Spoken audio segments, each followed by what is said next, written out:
সেদিন আমরা ভারাক্রান্ত মনকে উল্লাসে পরিণত করেছিলাম। আজকে এখন আমরা কথা বলতে পারি, এটুকু হচ্ছে আমাদের সবচেয়ে বেশি সফলতা। এখনকার সরকার আসলে এই 1 বছর হয়ে গেল, এখন ওইরকম কোনো অ্যাকশন দেখি নেই। আজকে আসলে আমরা 1 বছর পার করেছি, এর মধ্যে ঘাত প্রতিঘাত অনেক কিছু ছিল, আমাদের সফলতা ব্যর্থতা। তবে আমি সব ব্যর্থতা কিছু আছে, এগুলোকে ফেলে সফলতাটাকে বেশি প্রাধান্য দেব। কারণ হচ্ছে প্রায় 1400 হচ্ছে আমাদের শহীদদের, 1400 তার প্রায় 40,000 আহতদের যে বিনিময়ে আমরা আজকে মোটামুটি স্বাধীন, এবং যেটাকে 0.2 বলা হয়। আমরা এতেই বলা যায় আমরা প্রচণ্ড প্লিজড, কারণ গত 17 বছরে যেই জুলুম, নির্যাতন, গুম, হত্যা সব কিছু মারিয়ে আমরা আজকে এখন আমরা কথা বলতে পারি, এটুকু হচ্ছে আমাদের সবচেয়ে বেশি সফলতা। কথা বলতে পারি। বান্ডেল থাকলে প্রতি সেনমানিতে টাকা বাঁচবে। বিকাশ সেনমানি বান্ডেল কিনে জিতুন প্রতি লেনদেনে।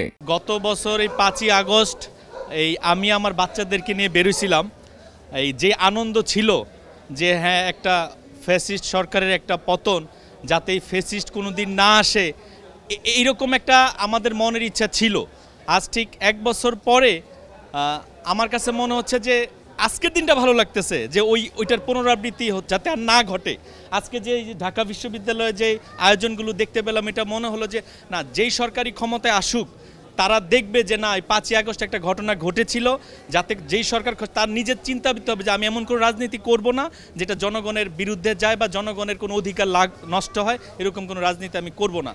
বাট এখনকার সরকার আসলে এই 1 বছর হয়ে গেল, এখন ওইরকম কোনো অ্যাকশন দেখি নেই। ওইটা মাঝে মাঝে খারাপ লাগে যে আসলে কি আবার আমরা ফ্যাসিস্ট সরকার কি আবার কেউ ইচ্ছে করতেছে, নতুন যারা আসতে চাচ্ছে তাদের মধ্যে যদি ফ্যাসিস্ট চিন্তাভাবনা থাকে, সেটাও যাতে না আসে, এরকম আইন আমাদের তৈরি করা উচিত। 36শে জুলাই আমাদের যে চাওয়াটা ছিল, যে স্বপ্নটা ছিল, সেটা ছিল ওই স্বপ্ন দেখার সেই রাতটা। কিন্তু স্বপ্ন মানুষ কি হয়, এটা সাময়িক একটা সময়ের জন্য, এটা একটা মোহগ্রস্ত হয়ে আমরা ঘুমের মধ্যে একটা জিনিস দেখতে পাই। তো আমার কাছে সেই জুলাইটা এরকমই মনে হচ্ছে যে হাসিনা চলে গেছে, ঠিক আছে, ফ্যাসিস্ট সে চলে গেছে, কিন্তু ওই স্বপ্নের যে আশা, মানে বাস্তবায়নটা, সেটা কিন্তু আমরা এখন আসলে বিন্দুমাত্র দেখতে পাচ্ছি না।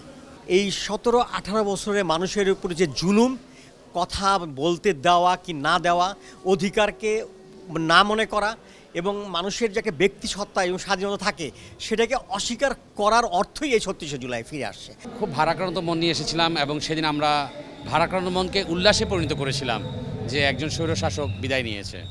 যারা শহীদ হয়েছেন তাদের পরিবারকে যে ন্যায্য অধিকারটা বা ন্যায্য সমাধান দেওয়ার, বিচার হওয়াটা, সেগুলো হয়নি। তারপরে আমরা মনে করি যে আসলে বর্তমানে যে পরিস্থিতিতে আমরা আছি, আগে যে পরিস্থিতি ছিলাম সেখানেই আছি। আপনি যদি বলেন যে আজকে আমরা এখানে এসেছি, কি পরিবর্তন, আসলে পরিবর্তন আমি এখনও পাইনি।